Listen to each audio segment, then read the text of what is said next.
The Antescopo project was born in a quite peculiar situation in 2007.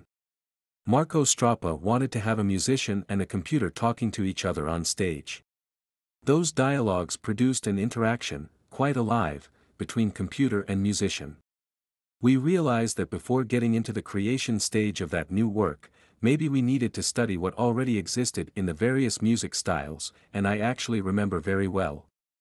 We started to perform very simple studies on existing works to see how the computer could understand Claude Delangle playing, and how we could use that understanding afterwards to create new dialectics between computer and musician.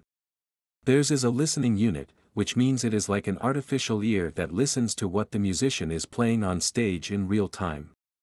There is a second unit that takes the result of that hearing, and it tries to react. On stage, the musician anticipates. If you look at a string quartet, for example, you often see that they are playing quite complex stuff together. And they manage to end simple sentences together. That's a rather incredible ability that humans possess that we need to bring to computers. So that means our listening unit must be able to take into account, to detect, let's say absolute and relative information, and it also has to anticipate. In case the sound is too loud. When the computer is listening, it has to be able to start its own actions in accordance with how you play music, that's the second unit's role. These tasks need to be started in real time and in a fashion that is musically consistent with what has happened. This means that if the listening unit makes a mistake, the second unit must not. If the musician makes a mistake, the second unit must not. If there is a surrounding noise, it must not make a mistake, and most of all, we must not stop.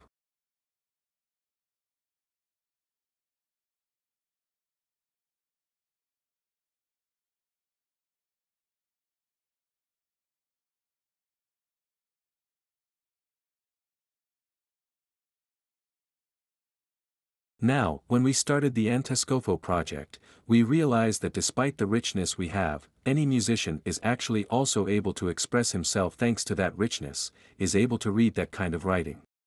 Whether it is jazz, or contemporary, or classical.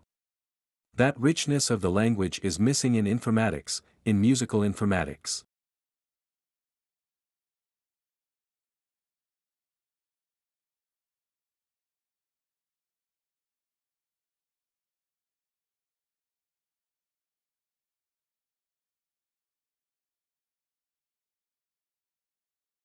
I play the electronic part, and it's true that Antescopo allows that even more, but I really get the feeling of having an instrument, so something pretty much alive, linked to a whole history of instrumental craftsmanship with a repertoire, with an instrumentalist, who is sitting behind his instrument, with all its effect, the differences occurring from one concert to another, with all that a musician is on stage.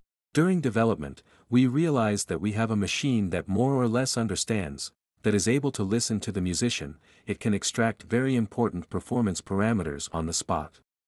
But what actually became clear during that process, which was more or less surprising, is that we could use those parameters during the writing phase, which means during composition.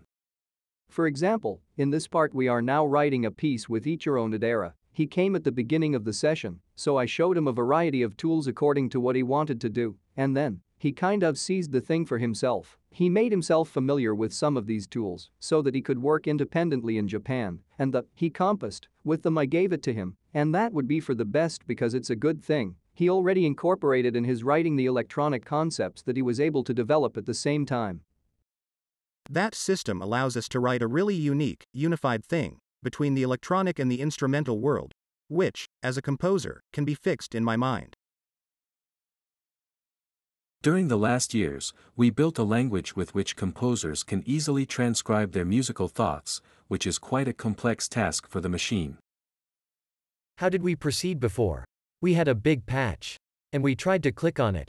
We improvised a bit on the electronic part by following the musicians, a machine or someone playing the electronic part. With Antescopo, all those actions which used to be improvised, and it did sound improvised to be honest, can be registered on a written score that we will be able to read when the technology has disappeared, and it will disappear anyway, and we still have a written evidence.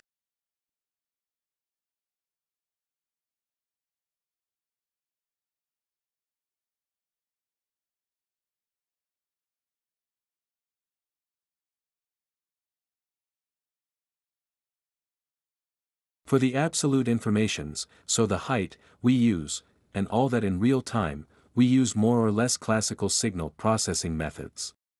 However, for relative elements, something else has to happen. For that, we use a phenomenon discovered by Huygens in the 17th century, which is the sympathy of clocks. The sympathy of clocks is a rather funny phenomenon. If you start two pendulums in a completely random way, if the strings holding the pendulums are connected, after some time, you will notice that those pendulums will synchronize themselves.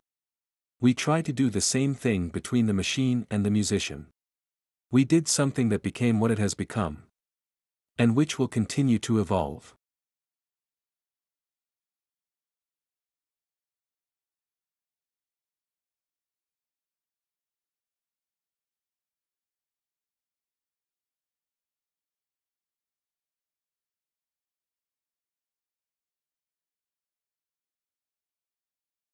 So it's an enormous adventure I had never experienced before, despite being close to the IRCAM for 30 years. And I hope I will be able to enjoy it for the years and decades to come. To see where this baby will get us, when it will be in its teens, maybe even at full maturity.